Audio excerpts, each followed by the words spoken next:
Good morning friends. आज हम लोग पढ़ने चल रहे हैं कार्बोहाइड्रेट। तो देखते हैं कार्बोहाइड्रेट किसे कहते हैं या कार्बोहाइड्रेट क्या होता है। तो देखिए, कार्बोहाइड्रेट जो होता है वह कार्बन, हाइड्रोजन और ऑक्सीजन से बना हुआ यौगिक होता है।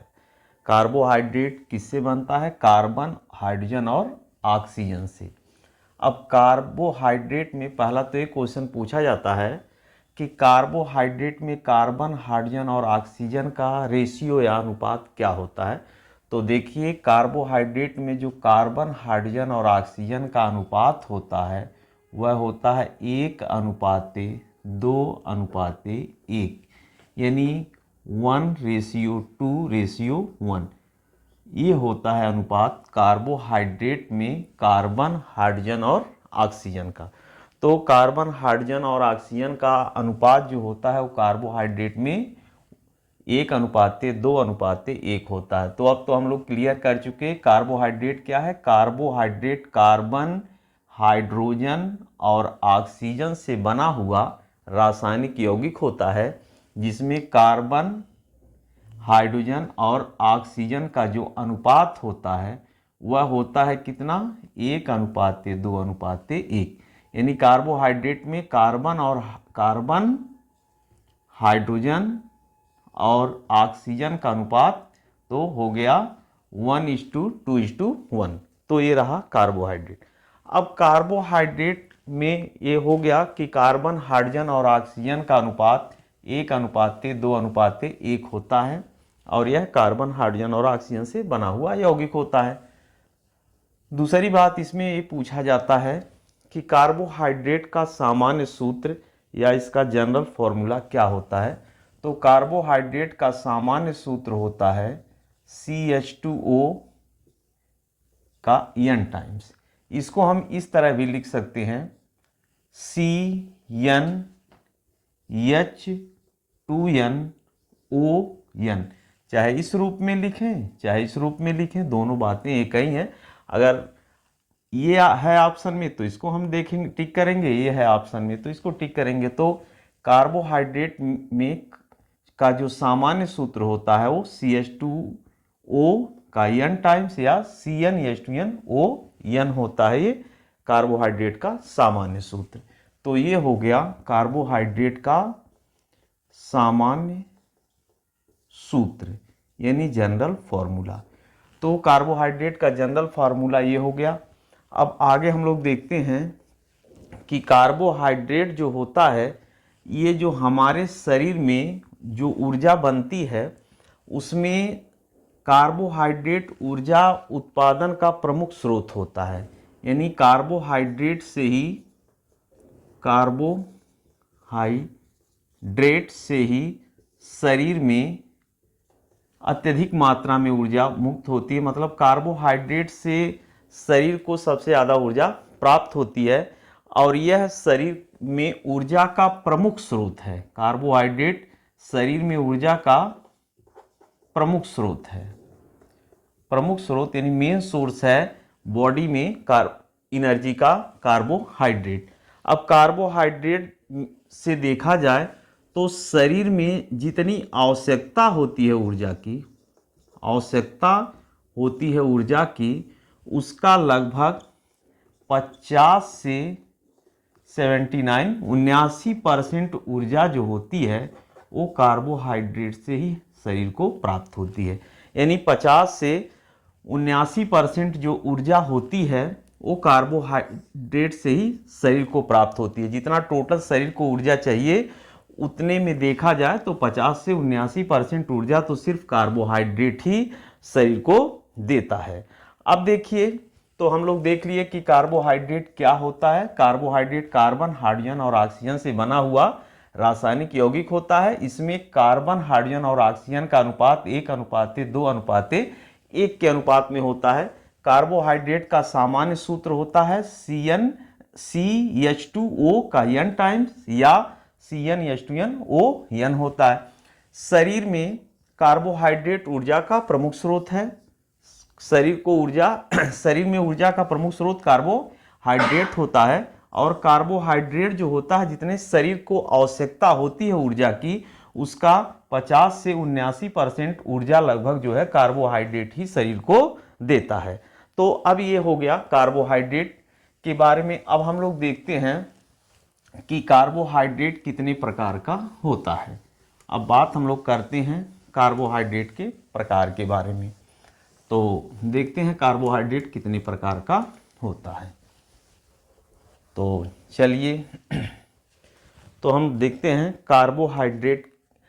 इससे प्रकार से पहले थोड़ा सा हम लोग देख लें कार्बोहाइड्रेट का स्रोत क्या है, किन किन चीज़ों से कार्बोहाइड्रेट हम लोगों को प्राप्त होती है। तो कार्बोहाइड्रेट हम लोगों को आलू से प्राप्त होता है, मक्का से प्राप्त होता है, चावल से प्राप्त होता है। ठीक है, आलू से, चावल से, मक्का से, शक्कर से हम लोग को प्राप्त होता है, गुड़ से कार्बोहाइड्रेट प्राप्त होता है।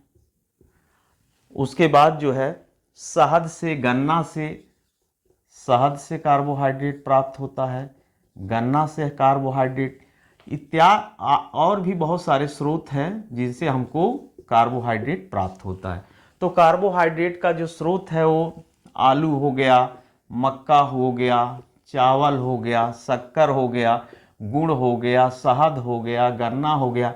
इन सब और भी बहुत सारी चीज़ें हैं जिनसे हम लोगों को कार्बोहाइड्रेट प्राप्त होता है। तो अब हम लोग देखते हैं कि कार्बोहाइड्रेट कितने प्रकार का होता है। तो देखते हैं कार्बोहाइड्रेट का प्रकार। तो देखते हैं टाइप्स ऑफ कार्बोहाइड्रेट।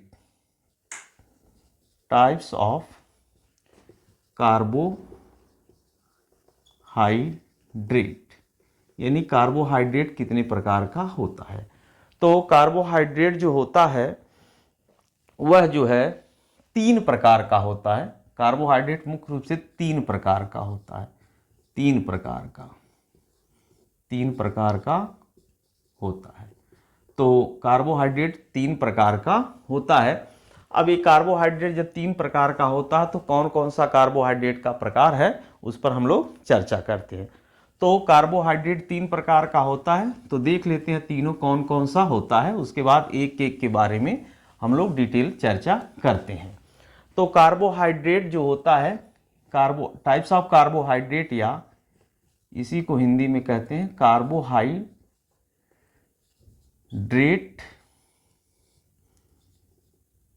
के प्रकार। कार्बोहाइड्रेट के प्रकार या टाइप्स ऑफ कार्बोहाइड्रेट्स। अब कार्बोहाइड्रेट्स कितने प्रकार का होता है, ये 3 प्रकार का होता है मुख्य रूप से। पहला जो कार्बोहाइड्रेट होता है उसको कहते हैं मोनोसैकेराइड्स। मोनोसैकेराइड्स या इसको हिंदी में भी वही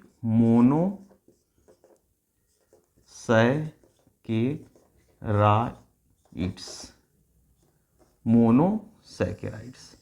तो कार्बोहाइड्रेट का पहला प्रकार होता है मोनोसैकेराइड्स। दूसरा होता है डाइसैकेराइड्स। डाइसैकेराइड्स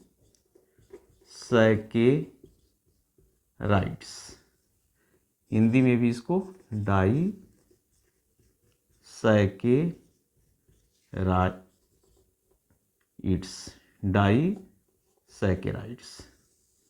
और तीसरा का होता है पॉलीसैकेराइड्स।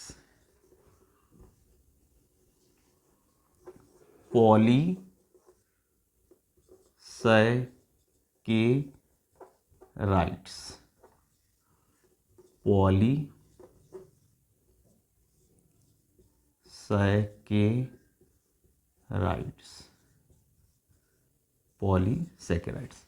ये कार्बोहाइड्रेट जो होता है वो 3 तरह का हुआ। पहला मोनोसैकेराइड्स, दूसरा डाइसैकेराइड्स और तीसरा पॉलीसैकेराइड्स।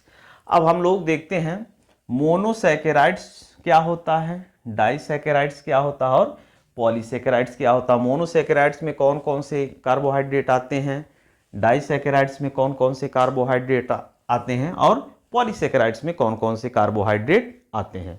तो पहले हम लोग बात करते हैं मोनोसैकेराइड्स के बारे में, और उसके बाद तब डाइसैकेराइड्स और लास्ट में पॉलीसैकेराइड्स के बारे में बात करेंगे। तो देखते हैं मोनोसैकेराइड्स के बारे में। मोनोसैकेराइड्स क्या हैं और ये इनके उदाहरण देखेंगे। तो मोनोसैकेराइड्स का उदाहरण हम लोग देखते हैं। पहले तो देखते हैं मोनोसैकेराइड्स। तो पहला कार्बोहाइड्रेट का प्रकार है मोनोसैकेराइड्स। चलिए देखते हैं मोनोसैकेराइड्स। ये मोनोसैकेराइड्स कार्बोहाइड्रेट के जो होते हैं वो सबसे छोटे अणु होते हैं। इनको जल से अपघटित नहीं किया जा सकता है। मतलब ये हुआ कार्बोहाइड्रेट के सबसे सरल अणु हैं। मोनोसैकेराइड्स कार्बोहाइड्रेट के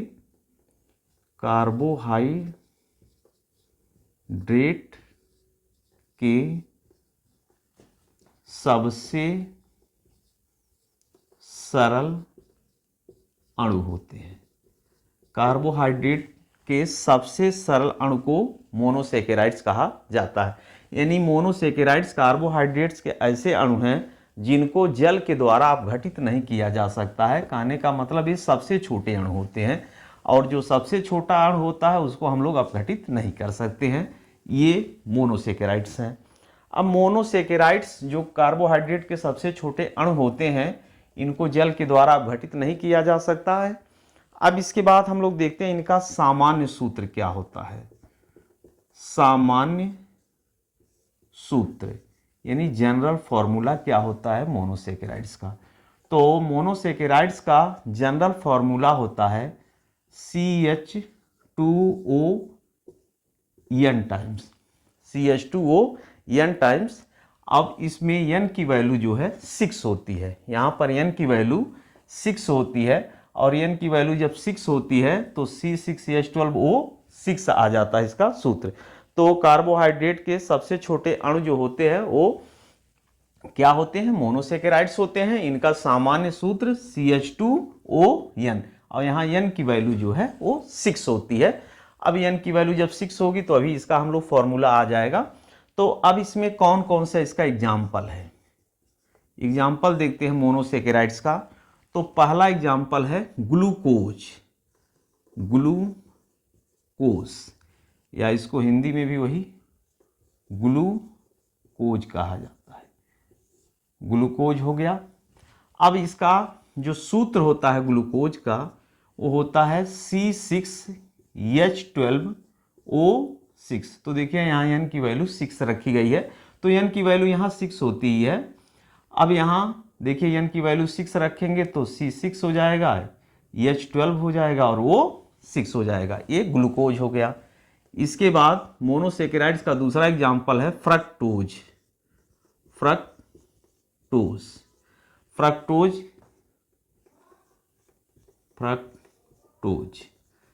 ये फ्रक्टोज हो गया।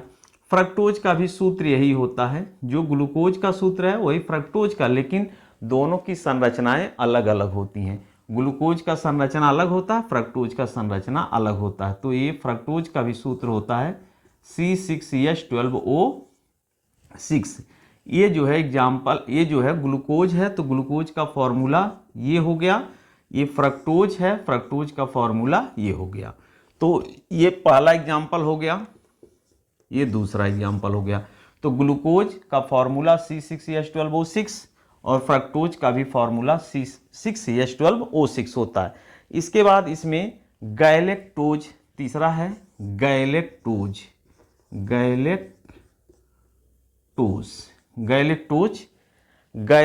जो होता है गैलेक्टोज। अब गैलेक्टोज जो होता है इसको हिंदी में भी वही गैलेक्टोज, इसका भी फॉर्मूला वही होता है C6H12O6। तो देखिए अब ऐसा नहीं है कि सबके फॉर्मूले अगर सेम है तो सबका संरचना भी सेम होगा, ऐसा कुछ नहीं है। ग्लूकोज का संरचना अलग होता है, फ्रक्टोज का संरचना अलग होता है, गैलेक्टोज का संरचना अलग अलग होता है। तो अब देखते हैं, ग्लूकोज भी मोनोसेकेराइड्स है, फ्रक्टोज भी मोनोसेकेराइड्स है और गैलेक्टोज भी मोनोसेकेराइड्स के अंतर्गत आता है। अब ये तीनों का फॉर्मूला तो एक है, C6H12O6, C6H12O6, C6H12O6, लेकिन तीनों के जो संरचना है वो सब तीनों के भिन्न भिन्न होते हैं, अलग अलग होते हैं। अब देखिए तीनों जो है इसी फॉर्मूले से बिलोंग कर रहे हैं। यहाँ n की वैल्यू 6 रख दी गई है तो C6 हो जाएगा, H12 हो जाएगा और वो 6 हो गया। तो ये जो है रहा मोनोसेकेराइड्स के बारे में कि मोनोसेकेराइड्स कार्बोहाइड्रेट के सबसे सरल अणु होते हैं और इनका सामान्य सूत्र CH2ON टाइम्स होता है और इनको जो है जल अपघटित नहीं किया जा सकता है। इसमें एग्जाम्पल है ग्लूकोज, फ्रक्टोज, गैलेक्टोज। अब हम लोग ग्लूकोज के बारे में डिटेल में देखते हैं, फिर फ्रक्टोज के बारे में, फिर गैलेक्टोज के बारे में डिटेल में देखते हैं। तो देखिए मोनोसेकेराइड्स में ये जो है ग्लूकोज के बारे में हम लोग देखने चल रहे हैं। तो देखते हैं ग्लूकोज के बारे में। तो हम लोग अब हेडिंग देखते हैं ग्लूकोज। ग्लूकोज के बारे में देखते हैं। ग्लूकोज मोनोसेकेराइड्स का पहला एग्जाम्पल था ग्लूकोज। तो ग्लूकोज जो होता है उसको हम लोग एक नाम से जानते हैं, पॉलीहाइड्रोक्सी एल्डिहाइड। ग्लूकोज को हम लोग एक नाम से जानते हैं, पॉलीहाइड्रोक्सी एल्डिहाइड। इसको हिंदी में वही लिखा जाता है, पॉलीहाइड्रोक्सी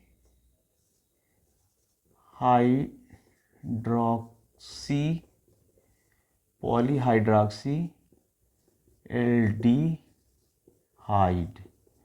पॉलीहाइड्रोक्सी एल्डिहाइड यानी ग्लूकोज को पॉलीहाइड्रोक्सी एल्डिहाइड भी कहा जाता है। अब एक पॉलीहाइड्रोक्सी एल्डिहाइड ग्लूकोज को क्यों कहा गया? अब ग्लूकोज का फॉर्मूला तो क्लियर है, C6H12O6। अब C6H12O6 ये ग्लूकोज का फॉर्मूला है।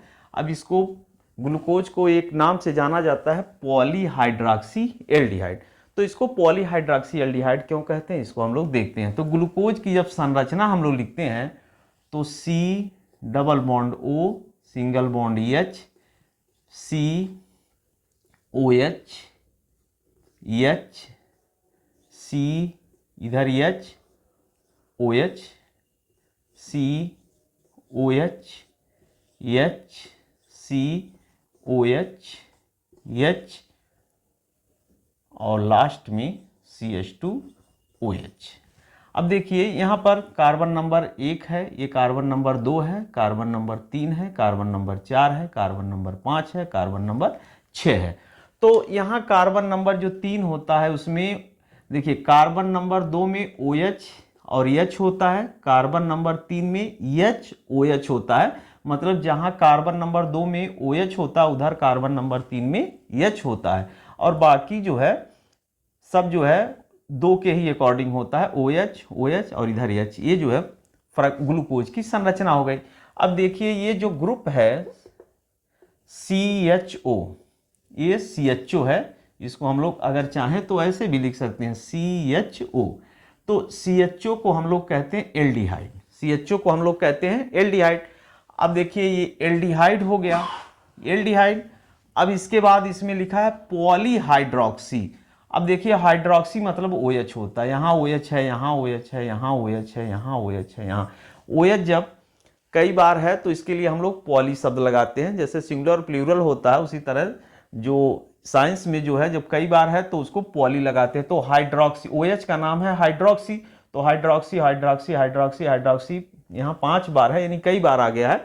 तो जब कई बार आता है तो उसके लिए हम लोग लगाते हैं पॉलीहाइड्रोक्सी, पॉली शब्द लगाते हैं। तो पॉली हो गया कई बार के लिए, प्लूरल के लिए हाइड्रोक्सी, OH और एल्डिहाइड तो यहाँ से हो गया। तो ये ग्लूकोज जो होता है वो पॉलीहाइड्रोक्सी एल्डिहाइड होता है। एल्डिहाइड मतलब इसमें CHO ग्रुप है, CHO को ही एल्डिहाइड कहते हैं, तो एल्डिहाइड हो गया। और OH कई बार है इसीलिए यहाँ इसको पॉलीहाइड्रोक्सी कहा गया, क्योंकि OH को हाइड्रोक्सी कहा जाता है। तो ग्लूकोज जो होता है वो पॉलीहाइड्रॉक्सी एल्डिहाइड होता है। एक बात हो गई। अब दूसरी बात हम लोग देखते हैं, ये ग्लूकोज का पहला कंडीशन हो गया पॉलीहाइड्रॉक्सी। अब दूसरी बात है, शरीर में ग्लूकोज ही सबसे अधिक मात्रा में पाया जाता है। ग्लूकोज जो होता है वो शरीर में सबसे अधिक मात्रा में पाया जाता है। यानी ग्लूकोज जो है शरीर में सर्वाधिक मात्रा में पाया जाता है, सर्वाधिक मात्रा में पाया जाता है। ग्लूकोज की मात्रा शरीर में सबसे ज़्यादा पाया जाता है, इसीलिए इसको सार्वभौमिक शर्करा भी कहते हैं। सार्वभौमिक शर्करा। तो सार्वभौमिक शर्करा क्यों कहते हैं कि पूरे शरीर में ये सबसे ज़्यादा मात्रा में पाया जाता है। तो ग्लूकोज शरीर में सबसे अधिक मात्रा में पाया जाता है और पूरे शरीर में पाया जाता है, इसलिए इसको सार्वभौमिक शर्करा कहते हैं। अब तीसरी बात हो जाएगी, इसे श्वसनीय शर्करा भी कहते हैं, रेस्पिरेटरी शुगर, श्वसनीय शर्करा भी कहते हैं। अब इसको श्वसनीय शर्करा क्यों कहते हैं? क्योंकि जब श्वसन की क्रिया होती है तो यही ग्लूकोज को ही जो है क्या होता है, ग्लूकोज का ऑक्सीकरण होता है कोशिकाओं के अंदर, और तब जाकर के ऊर्जा बनती है, जो किस फॉर्म में होती है, एटीपी फॉर्म में होती है, एडिनोसिन ट्राइफॉस्फेट के रूप में। एटीपी फॉर्म मतलब एडिनोसिन ट्राइफॉस्फेट के रूप में होती है, जब जो है शरीर में क्या होता है, ग्लूकोज का ऑक्सीकरण होता है। तो इसी वजह से इसको श्वसनीय शर्करा भी कहा जाता है। तो श्वसनीय शर्करा क्यों कहा गया, क्लियर कर लिए कि शरीर में क्या होता है, कोशिकाओं के अंदर ग्लूकोज का ऑक्सीकरण होता है, यह प्रक्रिया श्वसन कहलाती है। तो शरीर के अंदर कोशिकाओं के अंदर ग्लूकोज का जब ऑक्सीकरण होता है तो यह क्रिया श्वसन कहलाती है। तो ऑक्सीकरण क्रिया में ग्लूकोज भाग लेता है, इसीलिए इसको श्वसनीय शर्करा या रेस्पिरेटरी शुगर भी कहा जाता है।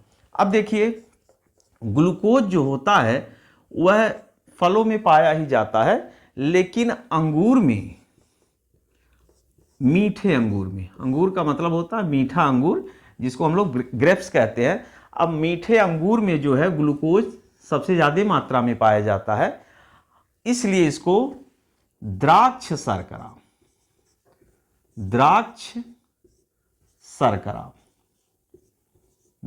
शर्करा या ग्रेप्स शुगर भी कहते हैं, ग्रेप्स शुगर कहते हैं। अब ग्रेप्स शुगर क्यों कहते हैं, क्योंकि ये मीठे अंगूरों में भरपूर मात्रा में पाया जाता है। इसे सभी फलों में पाया जाता है, लेकिन मीठे अंगूरों में कुछ ज़्यादा मात्रा में पाया जाता है, इसीलिए इसको द्राक्ष शर्करा या ग्रेप्स शुगर कहते हैं। द्राक्ष का मतलब अंगूर ही होता है, द्राक्ष अंगूर का पर्यायवाची होता है द्राक्ष, तो इसको हम लोग द्राक्ष शर्करा या ग्रेप्स शुगर भी कहते हैं। तो ये रहा जो है ग्लूकोज के बारे में कि ग्लूकोज पॉलीहाइड्रॉक्सी एल्डिहाइड होता है। ग्लूकोज शरीर में सर्वाधिक मात्रा में पाया जाता है या शरीर के सभी भागों में पाया जाता है, इसके सार्वभौमिक शर्करा कहते हैं। ग्लूकोज का शरीर में कोशिकाओं के अंदर श्वसन क्रिया में ग्लूकोज भाग लेता है, इसीलिए इसको श्वसनीय शर्करा भी कहते हैं। और यह जो होता है ग्लूकोज अंगूर में, मीठे अंगूर में जो है ज़्यादा मात्रा में पाया जाता है, इस वजह से इसको द्राक्ष शर्करा या ग्रेप शुगर कहते हैं।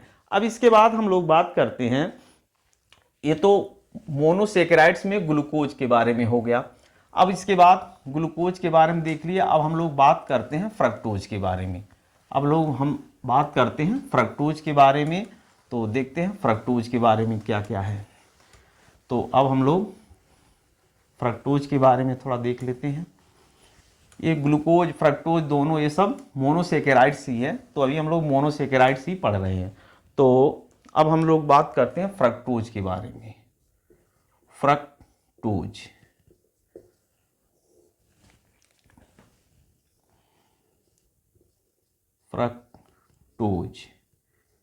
फ्रक्टोज हो गया, इसका भी फॉर्मूला वही होता है C6H12O6।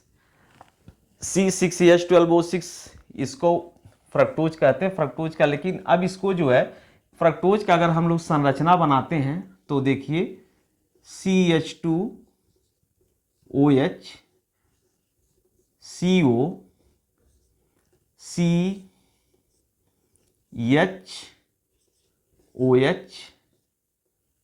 COH, HC, यहाँ कार्बन नंबर 1 हो जाएगा, ये 2, ये 3 हो जाएगा, ये 4 और ये 5, COH और H और लास्ट में CH2OH। देखिए, तो इसमें भी देखिए कि यह यहाँ पर CO ग्रुप होता है। यहाँ पर देखिए ये CO ग्रुप है और CO ग्रुप को हम लोग कहते हैं कीटोन। CO ग्रुप को हम लोग कहते हैं कीटोन ग्रुप। तो ये C डबल बॉन्ड O, ये जो है इसको हम लोग कीटोन कहते हैं।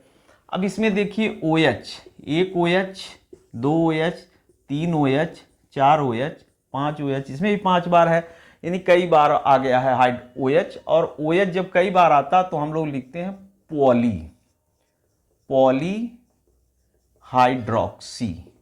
पॉलीहाइड्रोक्सी क्यों कहा गया कि हाइड्रोक्सी ग्रुप कई बार आ गया है, तो ये पॉलीहाइड्रोक्सी हो गया और ये कीटोन हो गया। तो पॉलीहाइड्रोक्सी कीटोन, देखिए यहाँ पर CO, यानी CO मीन्स कीटोन ग्रुप है, इसीलिए इसका नाम पड़ा पॉलीहाइड्रोक्सी कीटोन। जैसे ग्लूकोज में एल्डिहाइड था, ग्लूकोज में एल्डिहाइड था CHO, इसीलिए उसका नाम पड़ा पॉलीहाइड्रोक्सी एल्डिहाइड। और यहाँ पर CO कीटोन है, इसीलिए फ्रक्टोज को पॉलीहाइड्रोक्सी कीटोन कहा गया। अब इसके बाद दूसरी बात इसमें देखते हैं, तो ये हो गया ग्लूकोज को फ्रक्टोज को पॉलीहाइड्रोक्सी कीटोन क्यों कहा जाता है, क्योंकि इसमें क्या होता है, कीटोन समूह होता है और हाइड्रोक्सी समूह कई बार होता है, इसीलिए इसका नाम पड़ा पॉलीहाइड्रोक्सी कीटोन। अब पहली बात हो गई कि फ्रक्टोज जो है पॉलीहाइड्रोक्सी कीटोन है। अब पॉलीहाइड्रोक्सी कीटोन के बाद दूसरी बात हम लोग देखते हैं, यह जो है फ्रक्टोज जो होता है वो सभी मीठे फलों में पाया जाता है, सभी मीठे फलों में पाया जाता है, मीठे फलों में पाया जाता है।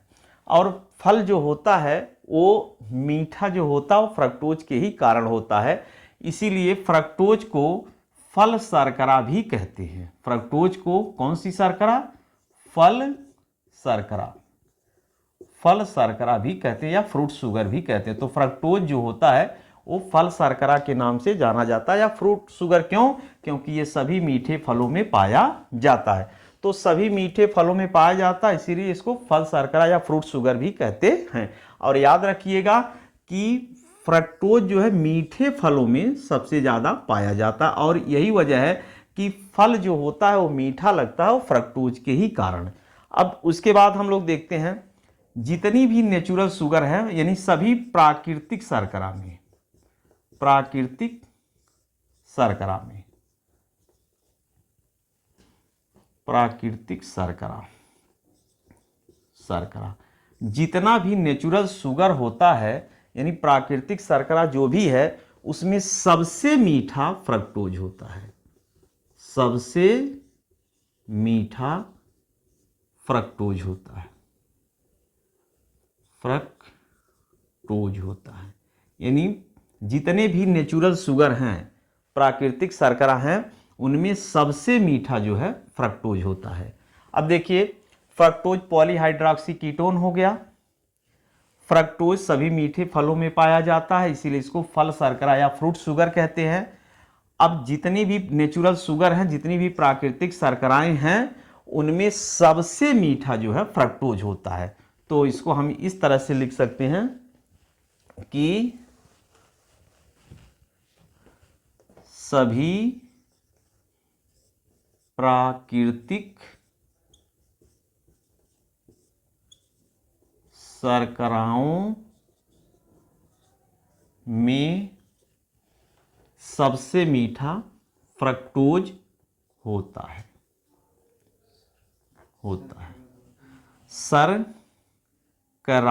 शर्कराओं में सभी नेचुरल शुगर्स, जितनी प्राकृतिक शर्कराएं होती हैं, उनमें सबसे मीठा जो है वो फ्रक्टोज होता है। अब सभी प्राकृतिक शर्कराओं में सबसे मीठा फ्रक्टोज होता है। अब एक चीज़ और देखते हैं कि शुक्राणु का, यानी स्पर्म का, शुक्राणु का, जिसको स्पर्म्स कहते हैं, स्पर्म कहते हैं, शुक्राणु का जो है मुख्य पोषक पदार्थ, मुख्य पोषक पदार्थ फ्रक्टोज होता है, फ्रक्टोज होता है, फ्रक्टोज होता है। शुक्राणु यानी स्पर्म का मुख्य पोषक पदार्थ जो होता है वो फ्रक्टोज होता है, यानी फ्रक्टोज से ही शुक्राणु को पोषण मिलता है। जो पुरुषों में बनते हैं शुक्राणु और ये जन्म क्रिया में सहायक होते हैं। तो देखिए शरीर को जो ऊर्जा मिलती है वो ग्लूकोज से मिलती है। जब ग्लूकोज जो है कोशिकाओं में जाता है तो ग्लूकोज का ऑक्सीकरण होता है, जिसके फलस्वरूप अभी बताया गया कि ऊर्जा बनती है जो एटीपी फॉर्म में होती है, यानी एटीपी के रूप में होती है। लेकिन ये जो शुक्राणु होते हैं, स्पर्म्स होते हैं, उनमें जो पोषण मिलता है वो फ्रक्टोज से मिलता है, ग्लूकोज से नहीं मिलता है। तो याद रखिएगा ये, इसीलिए इसको बताया गया कि शुक्राणु जो का मुख्य पोषक पदार्थ फ्रक्टोज होता है, यानी शरीर को ऊर्जा मिलती है ग्लूकोज से, लेकिन स्पर्म को ऊर्जा मिलती है फ्रक्टोज से। तो ये जो है रहा फ्रक्टोज के बारे में। तो फ्रक्टोज के बारे में हम लोग देख लिए कि फ्रक्टोज पॉलीहाइड्रॉक्सी कीटोन होता है। फ्रक्टोज सभी मीठे फलों में पाया जाता है, इस कारण इसको फल शर्करा कहते हैं। सभी प्राकृतिक शर्कराओं में फ्रक्टोज जो होता है सबसे मीठा होता है। प्राकृतिक शर्कराओं में सबसे मीठा फ्रक्टोज होता है और शुक्राणु का मुख्य पोषक पदार्थ भी फ्रक्टोज होता है। अब इसके बाद हम लोग देखते हैं मोनोसेकेराइड का तीसरा जो है अणु जो है, पहला तो ग्लूकोज देख लिए, दूसरा फ्रक्टोज देख लिए, अब तीसरा गैलेक्टोज को देखते हैं। तो चलिए देखते हैं गैलेक्टोज के बारे में। चलिए देखते हैं गैलेक्टोज, ये मोनोसेकेराइड का तीसरा अणु है।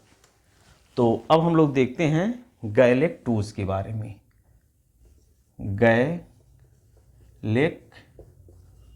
के बारे में, या हम लोग गैलेक्टोज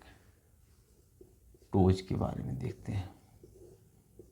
गैलेक्टोज क्या है? अब गैलेक्टोज के बारे में हम लोग थोड़ा देख लेते हैं कि गैलेक्टोज क्या होता है और गैलेक्टोज जो है शरीर में कहाँ पाया जाता है। तो देखिए, गैलेक्टोज एक ऐसा कार्बोहाइड्रेट है जो स्वतंत्र अवस्था में नहीं पाया जाता है। स्वतंत्र अवस्था में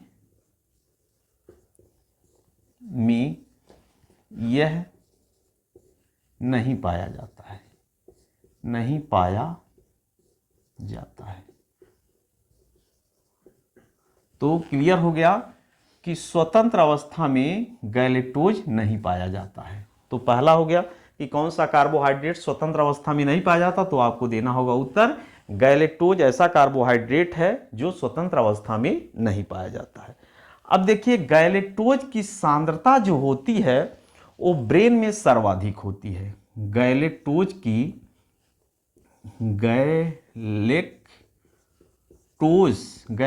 की सांद्रता ब्रेन या मस्तिष्क में सबसे ज्यादा होती है। ब्रेन में सबसे ज्यादा होती है। तो गैलेक्टोज की सांद्रता ब्रेन में क्या होती है? ज्यादा होती है। ब्रेन में क्या होती है? ज्यादा होती है। ब्रेन मतलब मस्तिष्क में ज्यादा होती है। अब ब्रेन में जो है फ्रक्टोज की जो है सांद्रता ज्यादा होती है।